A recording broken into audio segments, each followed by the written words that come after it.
కొంతకాలంగా సస్పెన్స్గా మారిన ఋషికొండ భవనాల తలుపులు ఎట్టకేలకు తెరుచుకున్నాయి.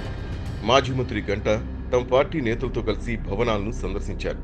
ఋషికొండ చుట్టూ 22 ఎకరాలుండగా అందులో 9.8 ఎకరాలు గతంలో హరిత రిసార్ట్స్ పేరుతో హోటళ్లు, రూములు ఉండేవి. 2019 నాటికి ముందు పర్యాటకుల రాకపోకలకు ఎలాంటి ఇబ్బందులు ఉండేది కాదు. వైసీపీ ప్రభుత్వం అధికారం చేపట్టాక ఋషికొండను చుట్టూ తొలచి నిర్మాణాలు చేపట్టింది. జనం రాకపోకలకు 4 ఏళ్ల పాటు ఆటంకం కలిగించింది. సామాన్యులెవరూ నిర్మాణాల వైపు తలెత్తి చూడకుండా చేసిన ఆరోపణలు వచ్చాయి. గతంలో టీడీపీ అధినేత చంద్రబాబు, పవన్ కళ్యాణ్తో పాటు ప్రతిపక్ష నేతలు, కార్యకర్తలు ఋషికొండ వెళ్తే అడ్డుకుని కేసులు పెట్టేవారు.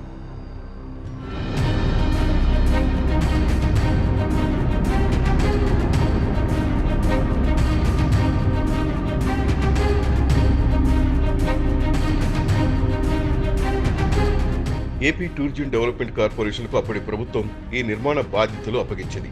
ప్రభుత్వ ధనంతో జగన్ ప్యాలెస్ ఇక్కడ నిర్మాణం సాగుతున్నట్టు పెద్ద ఎత్తున విమర్శలు వచ్చాయి. విశాఖ సాగర్ తీరంలోని ఋషికొండపై వైసీపీ ప్రభుత్వ హయాంలో 500 కోట్లతో 7 సూపర్ స్ట్రక్చర్ల నిర్మాణం పూర్తి చేసింది. నేషనల్ గ్రీన్ ట్రిబ్యునల్ సభ్యులు ఋషికొండ పర్యటన సందర్భంగా 9.8 ఎకరాలు కాకుండా మరో 2 ఎకరాలకు వెళ్లి సీవ్యూను క్యాప్చర్ చేసేలా 7 స్ట్రక్చర్స్ ప్రాజెక్టు చేపట్టినట్లు వైసీపీ ప్రభుత్వం గతంలో వివరణ కూడా ఇచ్చింది.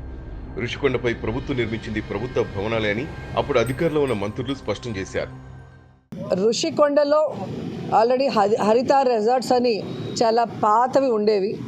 వాటి ప్లేస్లో అత్యంత ఆధునీకరించి ఈరోజు వరల్డ్ క్లాస్ లెవెల్ అని చెప్పచ్చు. ఈరోజు 7 బిల్డింగ్స్ని నిర్మించడం జరిగింది. యాక్చువల్గా టూరిజం కోసం అన్ని పర్మిషన్స్ తీసుకొని చాలా అద్భుతంగా 7 భవనాల్ని నిర్మించడం జరిగింది. కానీ ఈ మధ్య 3 మెన్ కమిటీ ముఖ్యమంత్రి గారు వస్తే మరి పార్టీ కార్యాలయంగా ఎక్కడ ఉంటే బాగుంటుంది అంటే ప్రభుత్వంలో భాగమే ముఖ్యమంత్రి అంటే, పర్సనల్గా కాదు కదా. సో ముఖ్యమంత్రి గారు ఎక్కడ ఉంటే బాగుంటుంది, ఎక్కడి నుంచి పరిపాలిస్తే బాగుంటుంది అన్న క్రమంలో 3 మెన్ కమిటీ వైజాగ్లో ఉన్న అన్ని ప్రదేశాలని కూడా సందర్శించారు. దాంట్లో ఇక్కడ ఉంటే బాగుంటుంది అని ఋషికొండని ఫైనలైజ్ చేయడం జరిగింది.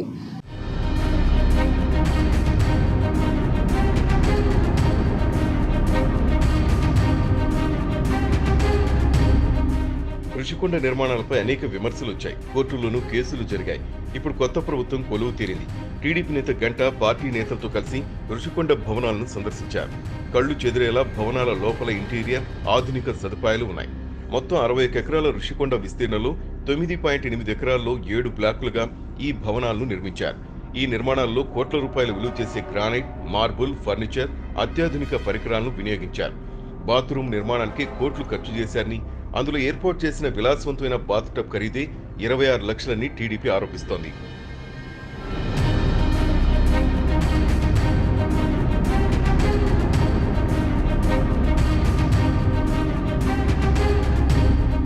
అమరావతి రాజధానిగా అసెంబ్లీలో జగన్ మద్దతు ఇచ్చి ఆ తర్వాత 3 రాజధానుల అంశాన్ని తెరపైకి తెచ్చారు.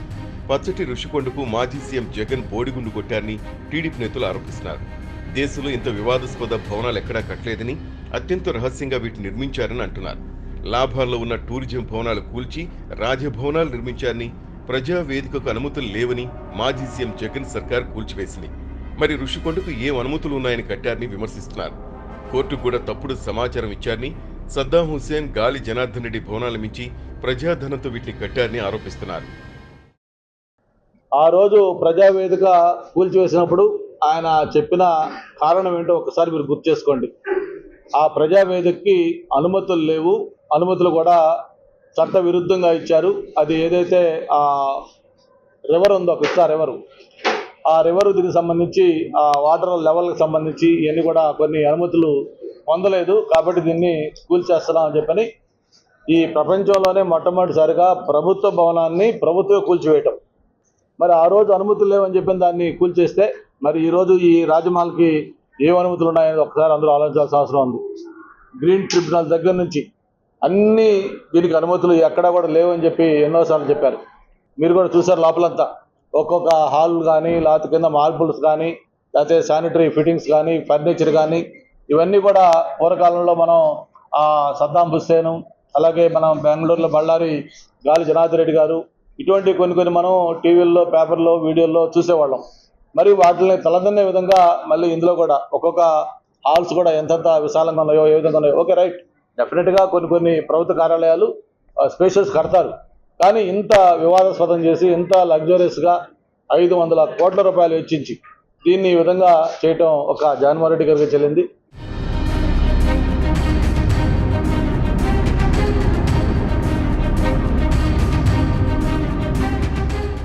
రుషికొండ వివాదంపై టీడీపీ వైసీపీ మధ్య సోషల్ మీడియాలో వార్ నడుస్తోంది.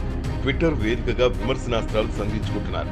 రుషికొండ మీద 500 కోట్ల రూపాయలతో మాజీ సీఎం జగన్ రెడ్డి కట్టుకున్న జల్సా ప్యాలెస్ లోని 26 లక్షల బాత్ టబ్ ఇదేనంటూ ఫోటోలతో పాటు టీడీపీ అధికారిక ట్విట్టర్ ఖాతాలో పోస్ట్ పెట్టింది. అధికారంలోకి వస్తే జగన్ తన భార్యకి బీచ్ సైడ్ ప్యాలెస్ గిఫ్ట్ గా ఇస్తా అని చెప్పి ప్రభుత్వం సొమ్ముతిలా విచ్చలవిడతనం చేశారని మండిపడ్డారు. ఇంకా ఎన్ని ఘోరాలు బయటపడతాయంటూ ట్వీట్ చేశారు.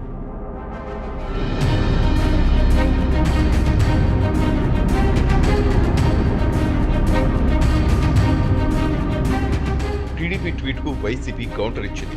రుషికొండలో ఉన్నవి ప్రభుత్వ భవనాలే అంటూ ప్రభుత్వానికి సంబంధించిన ఆస్తులవి, అవేమీ ప్రైవేట్ ఆస్తులు కావు, అవి ఎవరి సొంతం కూడా కాదంటూ ట్వీట్ చేశారు. విశాఖకు గత ప్రభుత్వం ఇచ్చిన ప్రాధాన్యతను దృష్టిలో ఉంచుకుని ఈ భవనాలు నిర్మించారని పేర్కొంది. వాటిని ఎలా వినియోగించుకోవాలన్నది ప్రభుత్వం ఇష్టం. అలాంటి ప్రభుత్వ భవనాల్లోకి వెళ్లి టీడీపీ నేతలు ఫోటోలు తీయించి వక్రీకరిస్తూ బురద జల్లాలను చూస్తున్నారని ప్రజలకు అన్నీ తెలుసంటూ వైసీపీ అధికారిక ట్విట్టర్లో పోస్ట్ చేశారు. 1995 నుంచి విశాఖ ఆర్థిక రాజధాని చంద్రబాబు ఓదరగొడుతూనే ఉన్నారని, విశాఖ నగరానికి ఒక ప్రధానమంత్రి వచ్చినా, ఒక రాష్ట్రపతి వచ్చినా, ముఖ్యమంత్రి వెళ్లినా, గవర్నర్ లాంటి వ్యక్తులు వెళ్లినా వారికి ఆతిథ్యం ఇవ్వడానికి సరైన భవనమే లేదన్న విషయాన్ని గుర్తించినట్టు రుషికొండ రిసార్ట్స్ భవనాల్లోకి వెళ్లి ఫోటోలు తీసి పైత్యం ప్రదర్శించడం వల్ల మీకు మానసిక తృప్తి కలుగుతుందేమో కానీ విశాఖ ప్రజలకు మేలు జరగదని వైసీపీ రాసుకొచ్చింది.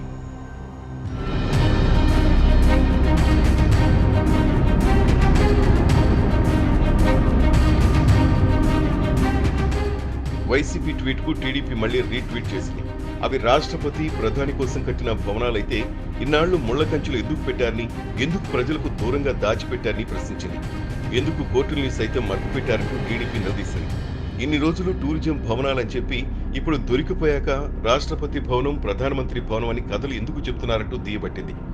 రాష్ట్రపతి, ప్రధాని కోసం కట్టిన భవనాలైతే మీ జగన్ రెడ్డి భార్య తరపు బంధువులు వెళ్లి అక్కడ ఎందుకు ప్రార్థనలు చేశారని ట్వీట్ చేశారు.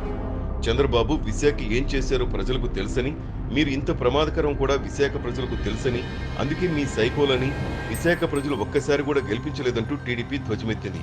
బీచ్ వ్యూ ప్యాలెస్ తనకు కావాలని భార్య అడిగిందే తడుగా నిబంధనలన్నీ ఉల్లంఘించి 100 కోట్ల ప్రజాధనం తగిలేసి ఇప్పుడు వచ్చి కథలు చెప్తారా అంటూ టీడీపీ నేతలు ప్రశ్నిస్తున్నారు.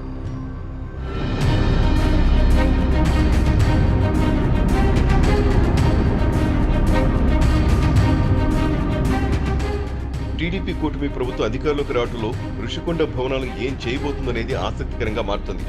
ఈ నిర్మాణాలను యథాతథంగా వాడుకుంటే జగన్ సర్కార్పై చేసిన ఆరోపణలు ఎదుర్కోవాలి. ధ్వంసం చేస్తే 100 కోట్ల సంపద బూడిద పాలవుతుంది. ఒకవేళ అలా చేసిన విమర్శలు ఎదుర్కోవాలి. అందుకే రుషికొండ అంశంపై తాజాగా కూటమి పార్టీల అగ్రనేతలు తర్జన భర్జనలు జరుగుతున్నాయి. ప్రభుత్వం తుది నిర్ణయం ఏంటనేది సర్వత్రా ఉత్కంఠగా మారింది.